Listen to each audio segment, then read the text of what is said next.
Good afternoon and welcome back to yet another Chiromo Hospital Groups live discussions. We are live on Facebook, live on YouTube, and for the first time, we are also on Twitter. And we are here to have this very interesting conversation today, one of our weekly conversations as part of our Tufunguke initiative. The Tufunguke initiative is Swahili for let us open up. Let us talk about mental health. Let us create awareness about mental health. And we are here today to have another conversation to add on to that initiative. So today we'll be talking about mindfulness, something very interesting, and we have a great panel with us that is going to take us through mindfulness. This is to follow up on our conversation on Monday on Twitter, where we had a tweet chat on the same, but we're here to have a live discussion on the same. So I'm looking forward to introducing the panel and to hearing the insights on the matter. So let me start with the next person right next to me on the grid, that is Sunil. Sunil, say hi to the audience and maybe tell us a brief of what you do. Over to you, Sunil. Okay, good evening. My name is Sunil Toti. I'm a digital marketing manager. So actually, this topic on mindfulness and advocating it on social media actually is a really great thing. Actually, as young people, we are facing a lot. So it's really nice to be part of the panel to talk about mindfulness and how it can help us. Yeah. I'll I'll pass the mic to Mercy Wanjiku, I guess. Yeah. Hello, I hope you guys are doing okay. I am fine. I'm feeling good today. So my name is Mercy Wanjiko. I am a public health officer. I'm so honored to be here and I'm so ready for this conversation and I'm also ready to learn from you. So for me, I'm interested in this topic in the fact that we as young people, we don't know what's happening. So we need to talk about it. So thank you and I'm so honored to be here. Thank you, Mercy and Back to Sunil. you. You're also honored. Thank you, thank you. We're honored to have you on board as well. Those who are watching this conversation live, feel free to share it to your friends, anyone else to join in this discussion. If you have any question or comments, please feel free to type it out on the comment section and our panel will respond to it. We have two panelists who have also joined us, Wesley Ochieng, karibu sana, as well as a representative from Relationship Haven organization. Let me start with you, Wesley. Say hi to the audience and also tell us a brief of what you do. Over to you, Wesley. Yes, thank you so much, Pendo. I'm Wesley Ochieng Omondi. I'm from Kenya, Kisumu, and I'm a human rights activist at Clever Minds of Refugees International, and I do advocate for rights and freedom of the refugees in different countries. We work global. Thank you so much. Thank you, Wesley. We're honored to have you on board. And finally, we have a representative from a Relationship Haven organization. If you're here with us, please say hi to the audience. And we'd also like to see your presence, through video. Over to you, Relationship Haven organization.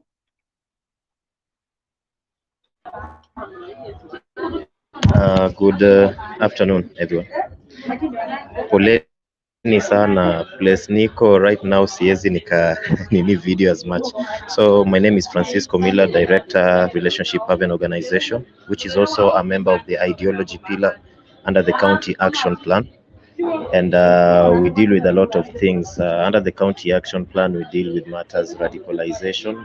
We are trying to address the narratives behind radicalization to extreme groups and all that. So one of the reasons why people are easily radicalized is issues with their mental health, which revolves around our country saizi, zile vitu watu wanapitia currently. We also deal with climate change, climate justice na mambo kama hayo. Actually, I'm privileged to be here and I'm looking forward to learning more. Thank you.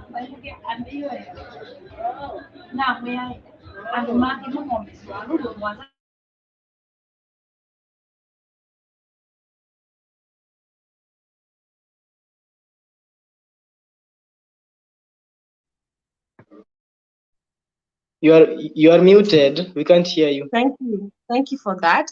And as I was saying, we are grateful to the panel for joining this conversation, and we'll just dive straight into the discussion. And let me start by throwing one of us under the bus. Let me pick you, Mercy, and that is to warm up into the conversation. Your understanding of mindfulness, just in case there's someone who is in this live watching and did not get a chance to see what Monday was about. What is mindfulness, briefly, before we get into the rest of the discussion questions? Okay, thank you. So, a simple understanding of mindfulness is whereby you as an individual being, you're able to focus on what's going, your present, your current present, let's just put it like that. What is you just paying attention to what's going in you, what's going around you, in you. And at that point of mindfulness, you are just looking at it with the aspect of kindness. You are not just paying attention, you are just being the kind attention that you need. So you're not judging yourself from the past or worried about the future. So it's about the currency of what's going on, what's happening, what's not. So that's a simple explanation of it. Back to you, Pendo. Thank you, Mercy. Yeah, and what I hear is the act of being in the present, intentionally being in the now. And let me hear from the panel as well. Do you actively practice mindfulness? Let me start with you, Sunil, and then Mercy, and then we go to Damaris, and then finally from Relationship Haven Organization. Over to you, Sunil. Okay, so yeah, I actually practice mindfulness actually because at my workspace I'm really under a lot of pressure. So you find like in a moment you can snap, yeah. But at some point when you decide like let me go outside for a walk or let me just go somewhere which is still, think about the situation. Like for instance, when somebody I give somebody a project to do, I expect them to commit to a deadline, so it gives me that pressure. I don't trust that guy, can he deliver? So when I practice it, like I'm still for a moment, I decide let me put my trust on him. I don't judge negatively because and during work time you are under a lot of stress, and so you get can I trust him, can he deliver what I have asked him to do? Yeah, something like that. You just go out for a walk.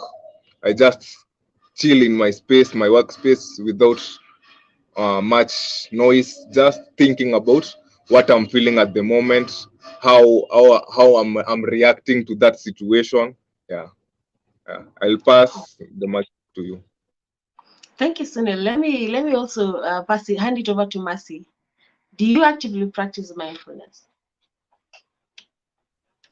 Yeah, for me, I try my best to practice mindfulness, although sometimes my mind just wanders away. So every day it's proactive. So every day I'm trying to remain mindful, no matter what's going on. You worry about what's going to happen tomorrow. What did I do in the past? Your regrets. So it's a process for me. It's a process. I don't fully practice it, but I'm working towards it every day. So, and when you're mindful, you are able to feel what's going on, and you're being kind to yourself. So I think it's a good thing, and it's already a good thing, but now practicing it requires work. Yeah.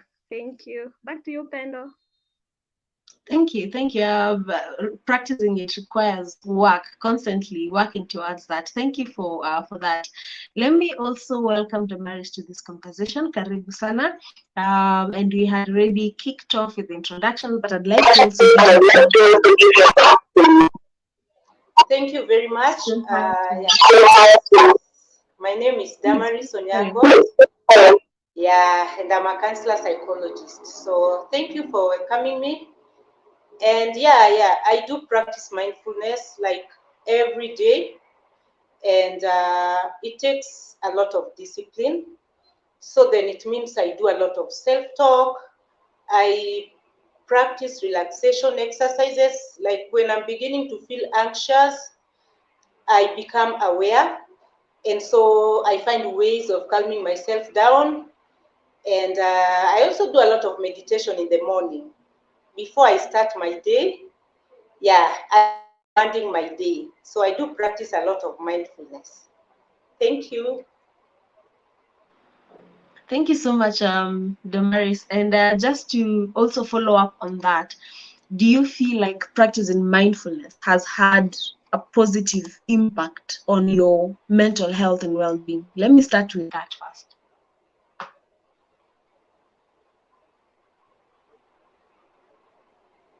Over to you, Damaris.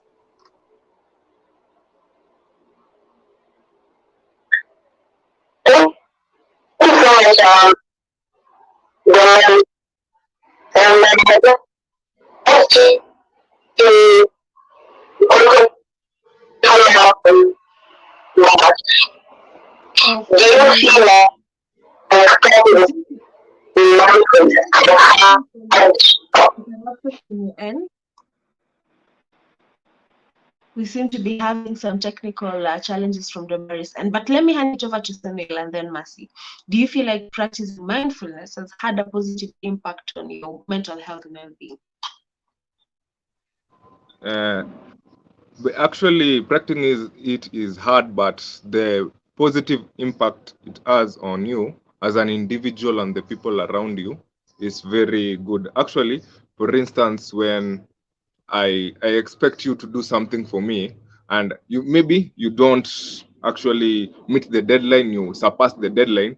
I used to get angry, like I'm I come with this outburst, like, why did you do something which I told you to do, something like that, that those being just angry because somebody has not done what he's supposed to do. So when you pause and you just say in the moment, say, yeah, I know you haven't done the work. I'm angry at you, but I shouldn't suppress my anger towards you because I am in the moment. I'm not thinking about what the cost implications you have done for me. So practicing, it's really you find yourself working with your colleagues very well, no problems. When somebody like does something which maybe hurts you or disgusts you, you don't judge the situation, you try to understand. Yeah, I'll pass it over to Wanjiko. Thank you so much, Sunil. Even before we engage Mercy, who was actually nodding while you were, giving your experience. It's bringing us to the other aspect of mindfulness and its emphasis on non-judgmental awareness. Being very aware of your feelings, of your emotions, and as Mercy was nodding to what you're saying, perhaps I would also like to pass it over to you. Do you feel like even the practicing of mindfulness has helped with learning how to navigate your emotions, learning how to navigate your feelings without being judgmental on yourself? And if you have an experience, also share with us. Let's hear from each other. Over to you, Mercy. Okay, thank you. So about not that non-judgmental phase. So when you're mindful, you are able to relate with others well. You can communicate. So there is empathy. You can feel what the other person is going through. So about now the relationships and mindfulness, they are so much connected. Whereby when when you practice mindfulness, you can be able to relax and just let it pass. For that times when you're at the edge, sometimes you're so much at the edge, and you want to react, you want to burst. But now when you practice mindfulness, you can be able to relax, breathe, so that you can respond later when everything is under control. So when so this so me for me, mindfulness has helped me to cope with difficult situations and emotions. So for example, at work, so you're in a position whereby you're managing a team, and the top officers have pressure on you, so you need to make them perform. So sometimes you're so much pissed with the rest of the people, and you'll need them later, and it's just a momentum. It's just for a moment, and the project will be over. We'll be again to another project. We need each other, so you're able to communicate, and you're able to have empathy with others. And so I think yeah, it's a good thing. Thank you. Back to you, Pendo. Thank you so much, Mercy, for that. And we've been joined by some people from from the panel. We have Wesley, we have Kenya, and we also have. Forgive me for forgetting your name. From the representative from Relationship Haven organization. Please remind me kindly when you get the chance to contribute. And I'm curious to hear what the rest of the panel thinks about what you're talking about, the use of mindfulness in regulating emotions, being aware of our emotions and coping with them. And have you also had experiences where you've used mindfulness to be more aware of our feelings and emotions and also how to navigate them? Let me start with Wesley.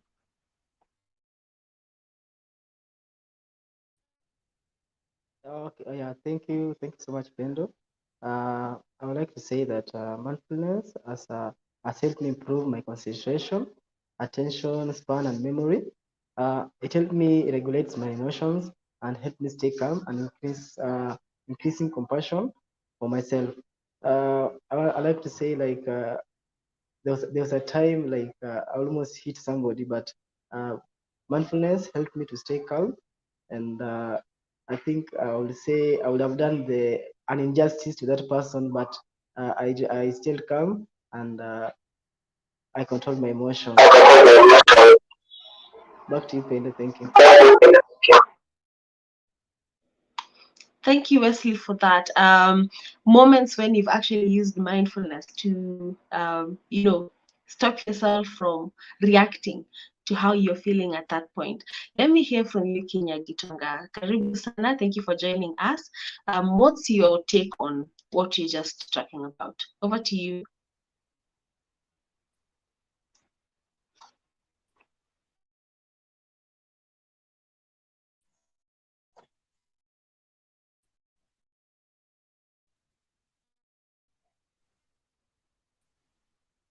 Kenya, if you can hear us, we're looking forward to your input on, the use of mindfulness to be aware of our feelings, of our emotions, and navigating that.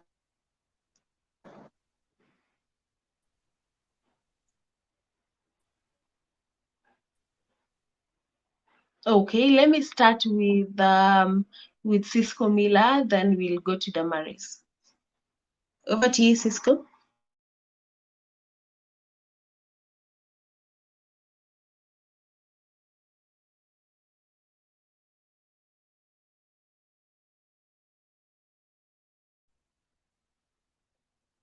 Okay.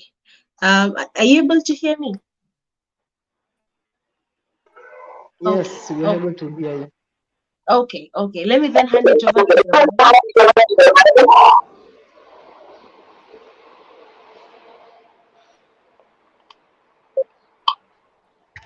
Okay. Actually, first, I'd like to start with the definition of mindfulness. According to my understanding, mindfulness is an aspect where you are aware of. Yes,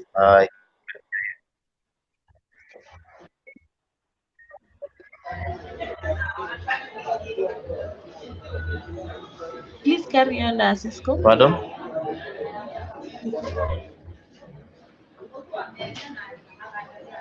Please carry on, Cisco. We can hear you. Should I continue, Ama? Yes, please. Yes, please. Yeah, actually, so as I was saying, mindfulness is an aspect where you're fully aware of your surrounding and everything, every little aspect that goes on. Okay, okay. So it's an aspect whereby you are fully aware of your surrounding and every little thing, detail that takes part in your well-being, from physically, mentally, and psychologically. So technically, I love relating it to the aspect of yoga that plays a very very important role in the physical well-being and the mental aspect of a person. You see, so for example, we have different techniques, breathing techniques in the same. We have different routines. For example, I have, as I said before, I introduced yoga in Embakasi as a tool to help combat the issues revolving around mental health. And through the session, we were privileged to have one of the best yoga instructors in the world by the Indian High Commission. And we have different salutations that the people have learned to use when they are feeling overwhelmed, when they feel stressed up, when they feel anxiety. Like there is this best salutation that I love. It's called the sun salutation. It's a routine around 12 poses that you can actually do every morning and every evening. So such routines help a lot the wellness of a person, whatever you're going through, be it physically, mentally, emotionally, and all that. Yeah. Thank you so much, Cisco, for that and for your input on the same. And people practice mindfulness in different ways. Yoga being one of those practices that, some people use those avenues that people use to channel into mindfulness. And thank you so much for highlighting that. Let me pass it over to Damaris in terms of the use of mindfulness to regulate emotions, how you're feeling, navigate our feelings. Over to you, Damaris.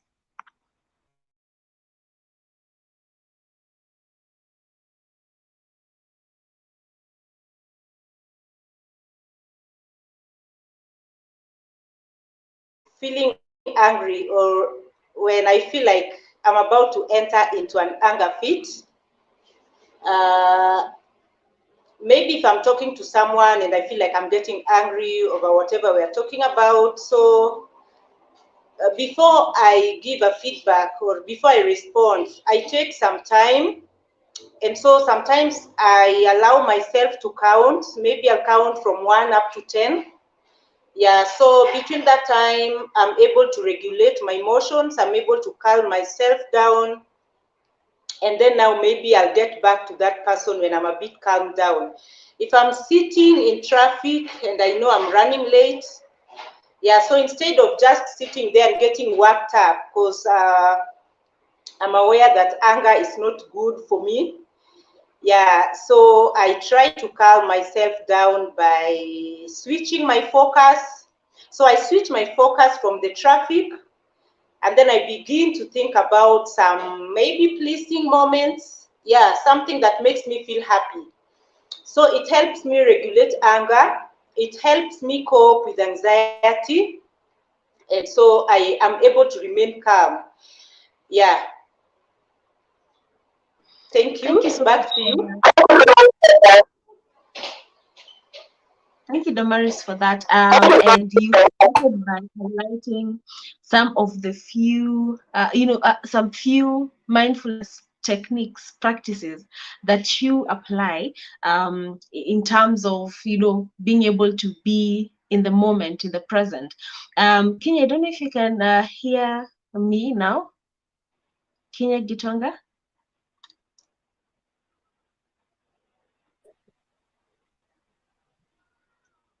if you can hear me.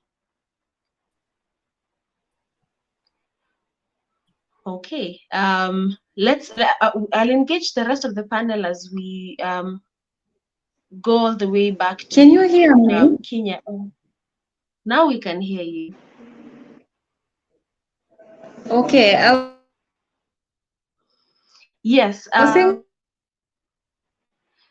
There seems to be some, connection challenges from your end, but we'll circle back to you.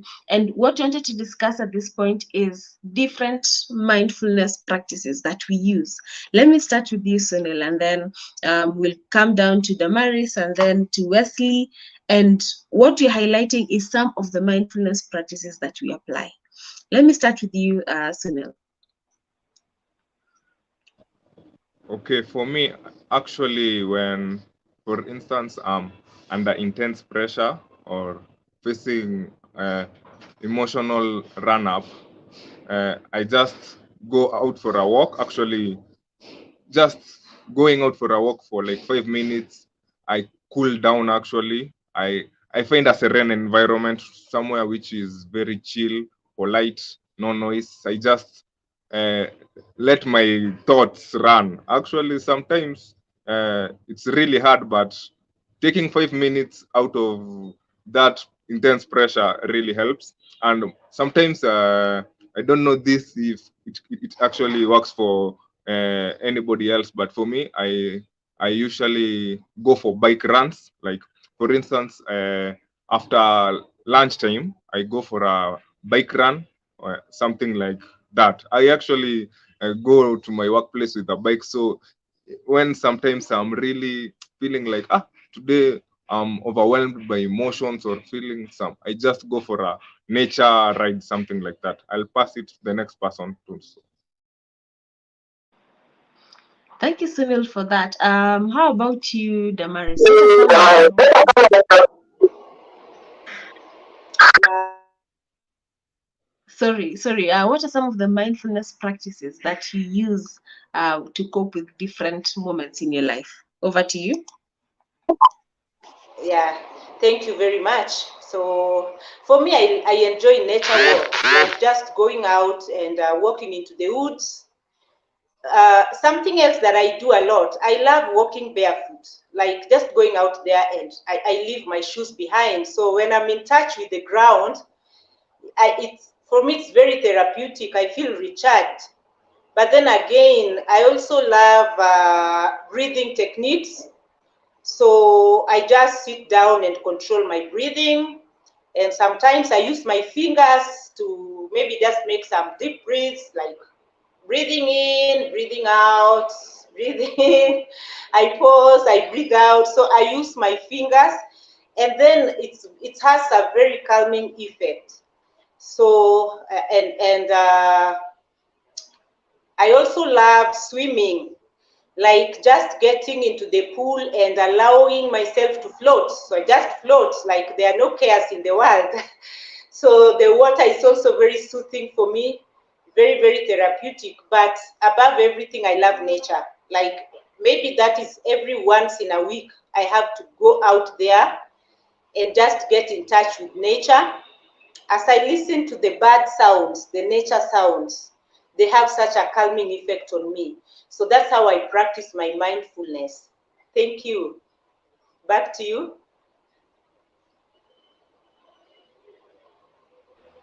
Wow, thank you so much for that. And I like the visual aid you use to explain the breathing exercise, where you use your fingers. And these are the things that stick with us even when you're trying to practice mindfulness. I can remember the palm of my hand and trying to breathe in with the fingers. Let me hear with Wesley. Let me hear from Wesley. What are some of the mindfulness practices that you use? Over to you, Wesley. Okay, thank you, Pendo. For me to obtain my optimal state of awareness, I always use meditation as a form of controlling my emotions and bring me down whenever I'm having hunger issues. I also read a lot of books, novels, books that inspire me.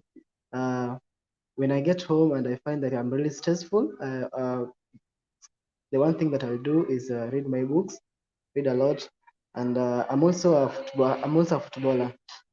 So football also enables me to at least relieve myself from stress, from work and everything. At least I get outside the environment of pressure and everything. So football also gives me that, helps me to control my emotions.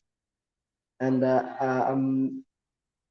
some of my friends really always tells me that I'm always isolating myself from them nowadays. It's not that I'm trying to isolate myself from them and something like that.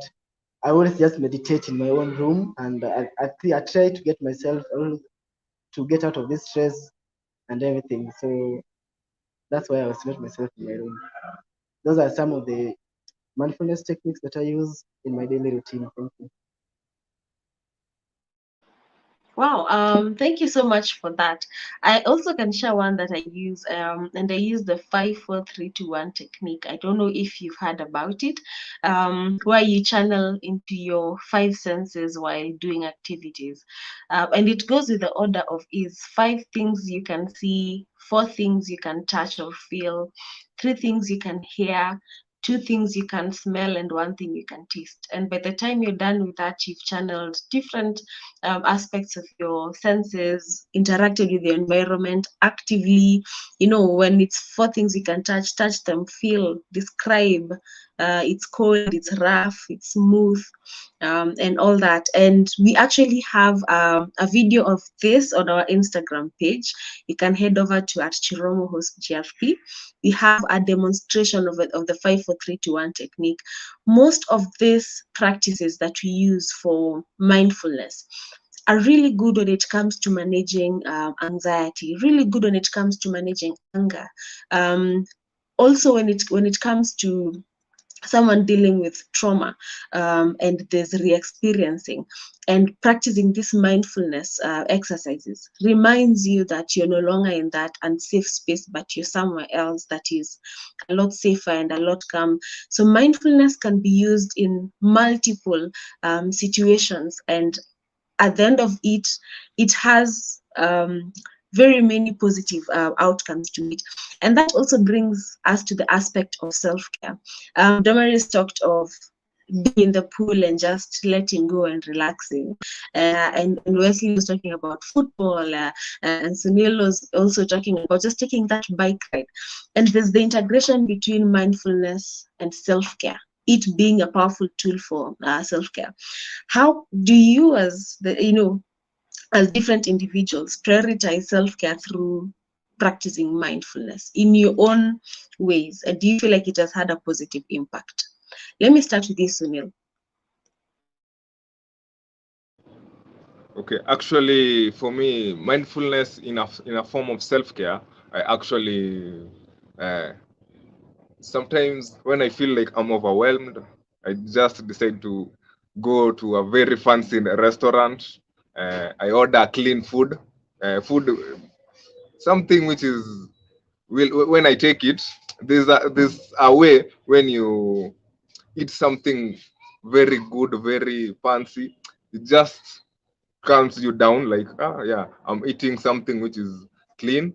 And the other one is I actually like uh, listening to music. So when sometimes I feel like today I'm feeling low, I'm feeling like let me just I listen to music.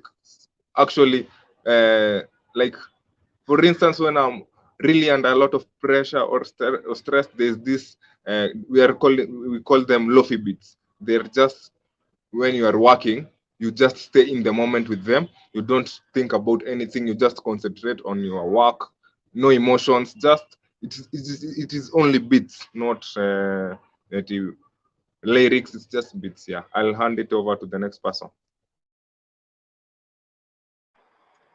Thank you, Sunil, for that. Let's hear from you, Damaris. Have you used mindfulness for self-care, and what has the impact been?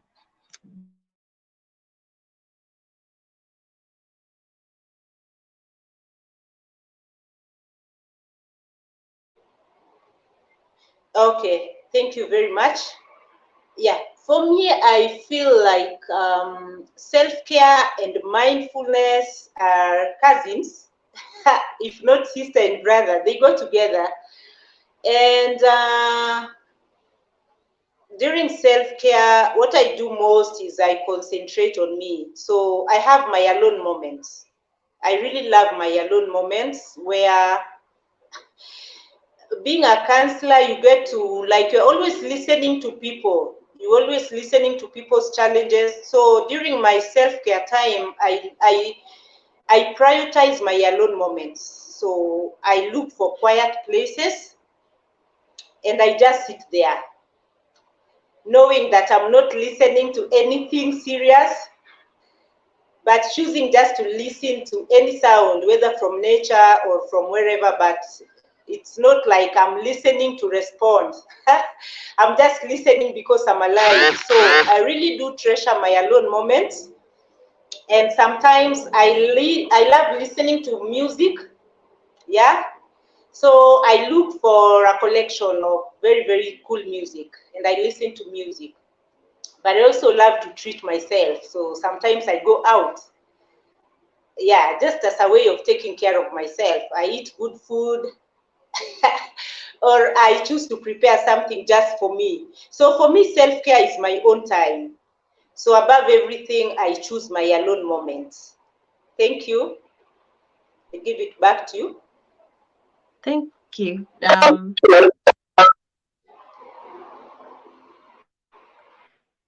Thank you for that, Damaris. And I like something that's coming up from both you and Sunil, and that's the aspect of, eating something nice while you're doing a form of self-care. And I was challenged some time back about mindfulness eating. And the question was, when is the last time you actually took time to actively feel the taste of what you're eating, the texture? And I just remembered that almost all the time I'm eating while watching something. So most of my concentration is even on something else, not on the food. And once in a while, I take time to, try and connect with the meal mindfully and be in the moment. And that's just an interesting fact that I'm sharing, and how mindfulness can be practiced in different ways. All that it sums up to is you being in the now, in the present, in the moment. Thank you so much for that, Damaris. Kinya Kitonga, can you hear us now? Yes, I can hear you. Can you hear me? Yes, loud and clear. We are glad to finally have you on board, and we'd like to also hear from you.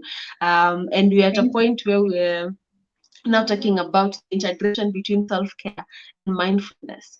And we'd like to hear your insights. Have you used mindfulness for self-care, and what has the impact been for you?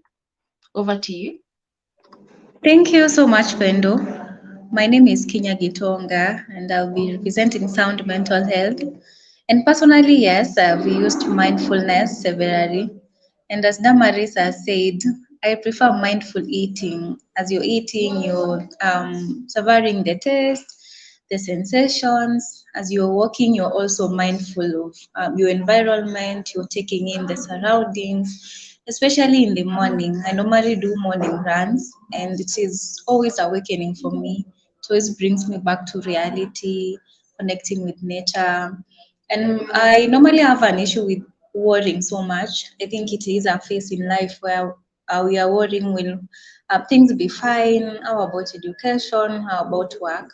But with mindfulness, I've been able to remain in the present. I mean, being there now and then. It has also helped me while solving issues. At least I am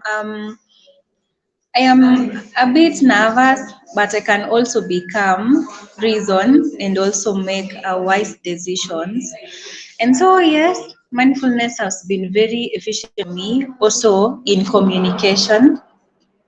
Also in communication, I can at least communicate while I am compassionate about myself and compassionate about the other one, because I'm also mindful of how will they feel about what I say and everything. Yeah. Wow, thank you so much, Kenya, for that. And I'm glad that the last one was on mindful communication, being mindful of what you're saying, how it will land on the other person, how it will make them feel. And thank you for highlighting that. Over to you, finally, Wesley. Have you used mindfulness for self-care, and how has it been for you? Okay, thank you so much, Pendo. Yes, I've used mindfulness before. Uh, Sometimes back or years back, I used to think about how life will be, how my work will be. I used to think a lot about my future, and I always worry about myself at some point. Mindfulness has enabled me to at least control my emotions and draw back everything and don't never to focus myself on the past, but to be in the future. You see, so I think mindfulness has enabled me to focus on the present and not dwell in my past mistakes without attacking my emotions. Yes. Wow, thank you so much for that, Wesley. And as we are almost summarizing this conversation, let me hear from your experience, the entire panel. Are there parts of you that feel like the concept of mindfulness and the understanding of mindfulness has evolved over time with different experiences that you're having? Have you felt like mindfulness has evolved over time? Let me start with you, Damaris.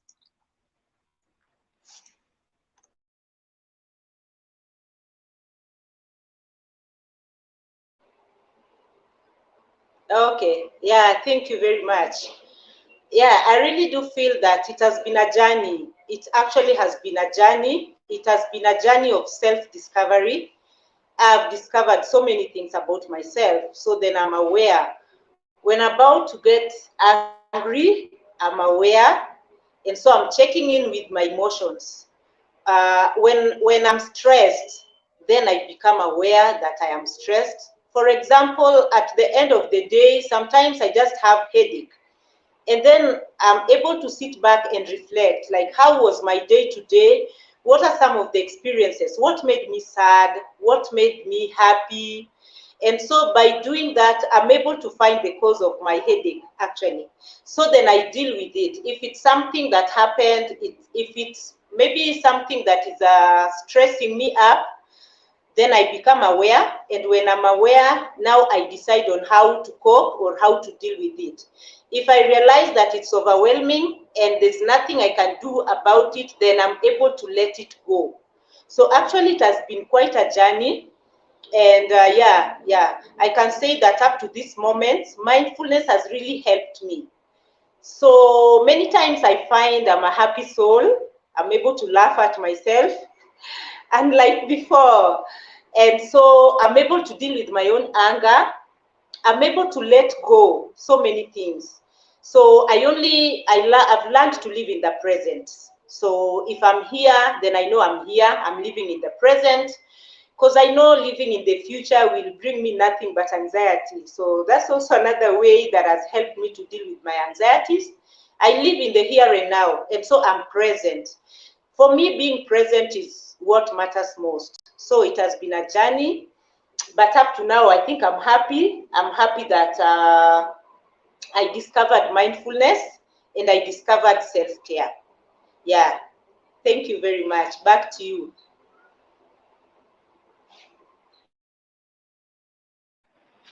Wow, thank you so much, Damaris, for that. It's been a journey, learning how to practice mindfulness day in, day out. Let me hear from you, Kenya. How has it been for you? Do you feel like through your different experiences, your understanding and practices of mindfulness has evolved?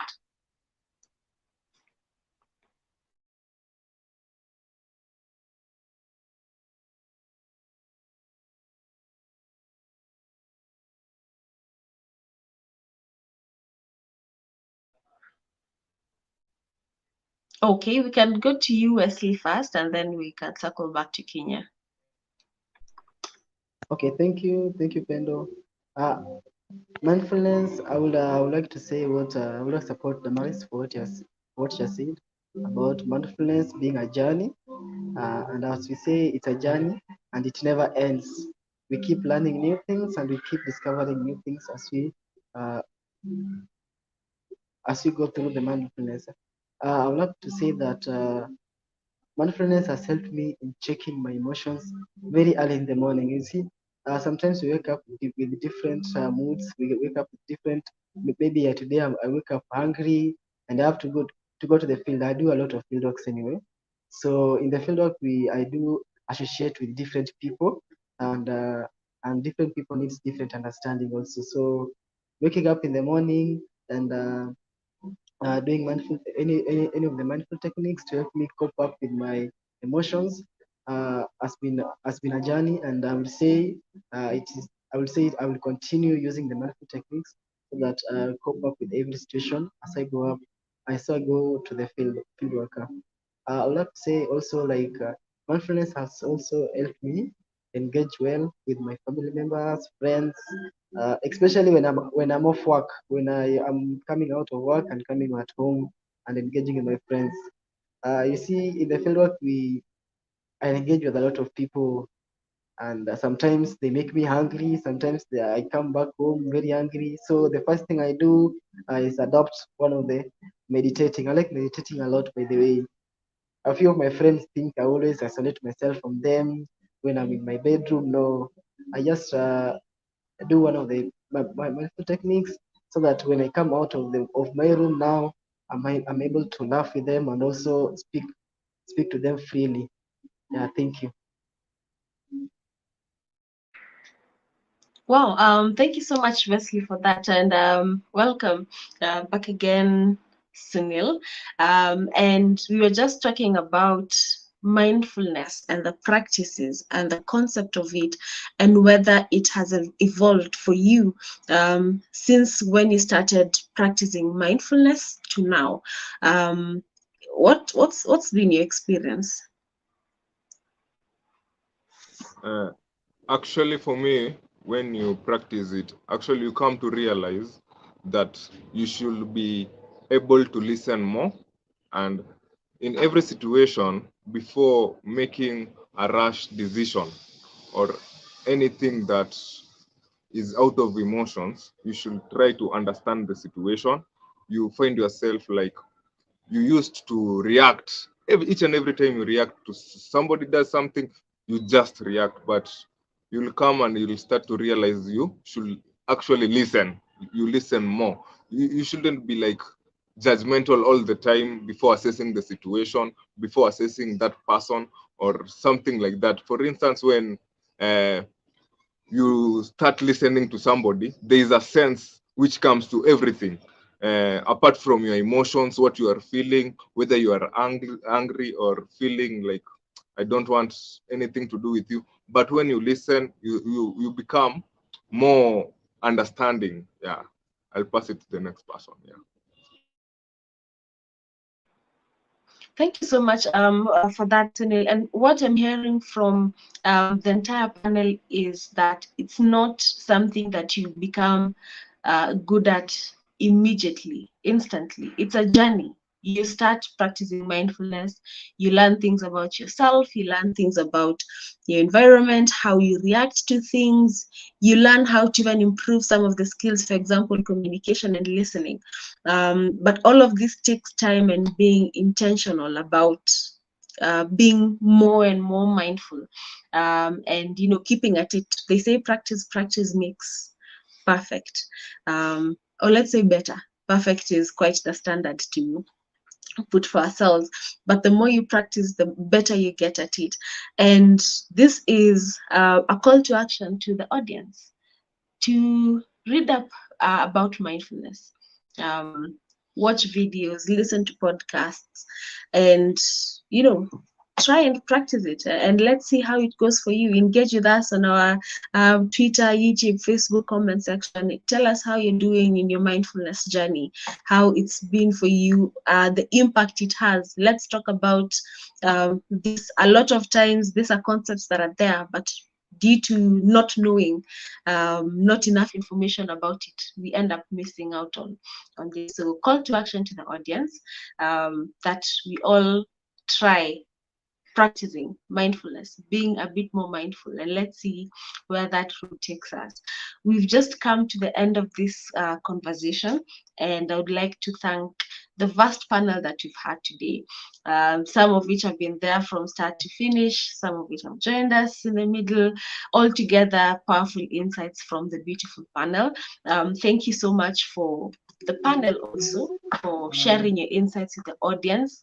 Quite powerful insights on this topic on mindfulness. Let me highlight that next Monday at 10 a.m., we will be having our hashtag Mindful Mondays tweet chat on body image, and you're all welcome to join us. Come in, share your insights. Let's talk about this conversation. And this is again in furtherance of our global initiative, Tufunguke. Let us open up. Let's talk about mental health. Let's increase access to information, credible information on matters mental health. And by this, we are able to be there for each other. I'd also like to highlight that we have a toll-free line, 0800 220 through which you can call us. On the other end of it is a psychologist who is ready to offer support at points of crisis. So please reach out to us if you're in a point of crisis and you need to speak to someone. Besides that, feel free to connect with us, follow us on our social media platforms, Chiromo Hospital Group on Facebook, Instagram, Twitter, TikTok, YouTube, LinkedIn, Pinterest, and get all the insights that we have for you, our audience out there. Once again, thank you for joining us, and we look forward to your participation on Monday. Tufunguke. Bye. Thank you.